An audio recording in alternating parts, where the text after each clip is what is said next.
یہاں پر جو ویڈیوگرافی ہو رہی ہے اس کی اسلام میں کہاں تک گنجائش ہے؟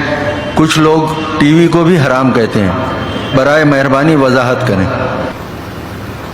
ایک تو آپ کو مغالطہ یہ ہے کہ قرآن مجید میں تصویر کشی کو حرام قرار دیا گیا ہے۔ قرآن میں کہیں یہ حکم موجود نہیں ہے، بلکہ قرآن میں تو حضرت سلیمان کے بارے میں آتا ہے کہ ان کے لیے جو جنات جو تھے ان کی غلامی میں وہ تماثیل بھی بناتے تھے، مجسمے بھی بناتے تھے، تو مجسمہ سازی بھی حرام نہیں تھی اس وقت۔ اصل میں یہ حدیث نبوی ہے صلی اللہ علیہ وسلم کہ تصویر بنانا اور مجسمہ بنانا جاندار چیز کا وہ حرام ہے۔ اس وقت تک کیمرہ ایجاد نہیں ہوا تھا، بلکہ ہاتھ سے تصویر بنتی تھی۔ جاندار کی تصویر بن رہی ہے تو ہاتھ سے، مجسمہ بن رہا ہے تو ہاتھ سے، تو اس کے تو حرمت پر پوری امت متفق ہے۔ لیکن جب کیمرہ ایجاد ہو گیا تو ایک نئی چیز آ گئی نا، اس میں اختلاف ہو گیا۔ جیسے شاید آپ کے علم میں ہو، لاؤڈ سپیکر پر ہمارے بڑے بڑے علماء کا فتویٰ تھا اذان حرام ہے، خطبہ حرام ہے، اور فتویٰ کس کا؟ مولانا اشرف علی تھانوی رحمۃ اللہ علیہ کا۔ ایک نئی چیز آئی تھی، اس کے بارے میں ان کی رائے ہوئی، لیکن آج آپ کو معلوم ہے کون سی تھانوی مسجد ہے کہ جس میں اذان جو ہے لاؤڈ سپیکر پر نہیں ہوتی اور خطبہ جو ہے وہ لاؤڈ سپیکر پر نہیں ہوتا۔ تو نئی چیز کے آنے پر جو ہے یقیناً اختلاف رائے کے پیدا ہونے کا امکان ہے۔ عالم عرب کے تمام علماء کا تقریباً اس پر اتفاق ہوا کہ چونکہ اس میں ہاتھ کا کوئی عمل نہیں ہے، یہ عکس ہے، یہ جائز، علی الاطلاق جائز۔ اس سلسلے میں آپ کو ایک لطیفہ بھی سنا دیتا ہوں۔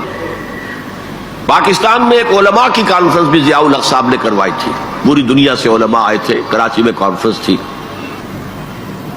عبد الفتاح ابو غدہ رحمت اللہ علیہ بہت بڑے حنفی عالم تھے، عالم عرب کے حنفی عالم بہت بڑے، عبد الفتاح ابو غدہ۔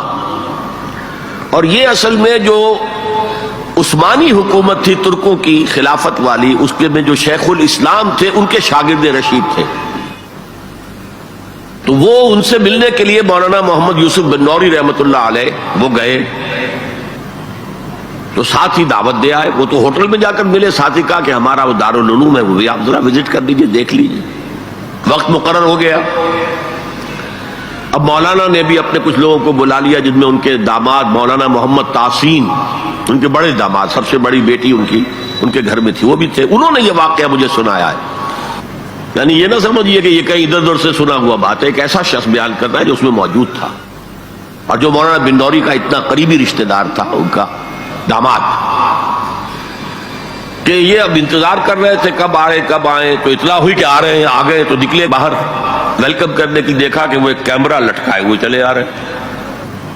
اب یہ انہوں نے محسوس کیا یہ اتنا بڑا عالم دین اور یہ کیمرہ، جیسے عام جو ہے لوگ لڑکے بالے لیے پھرتے ہیں کیمرہ، تو وہ اس طریقے سے وہ کیمرہ لیے پھرے۔ لیکن کیا کہیں، مہمان ہیں، کچھ کہہ نہیں سکتے۔ آ گئے، بیٹھے، بیٹھ کر انہوں نے اپنا کیمرہ کھولا اور کہا ذرا ٹھیک ہو جائیے، سورہ اجتماعیہ، میں چاہتا ہوں ایک اجتماعی تصویر ہو جائے گروپ کی، سورہ اجتماعیہ۔ اس پر چیخ پڑے مولانا بن نوری، حرام حرام حرام، ہم نہیں کریں گے۔ انہوں نے کیمرہ تو بند کیا، لائیے دلیل، حرام ہونے کی دلیل کیا ہے؟ جو دلیل انہوں نے دی وہ کاٹ دی، جو دلیل دی وہ کاٹ دی، جو دلیل دی وہ کاٹ دی۔ آخر میں مولانا بن نوری کو کہنا پڑا کہ ٹھیک ہے یہ حرام نہیں ہے، لیکن یہ خلاف تقویٰ ہے۔ آپ نے کہا ٹھیک ہے، آپ اس پر قائم رہیں، خلاف تقویٰ ہے، مجھے اس پر کوئی وہ نہیں ہے، لیکن یہ کہ آپ حرام کہیں گے تو مجھے دلیل دینی پڑے گی۔ آپ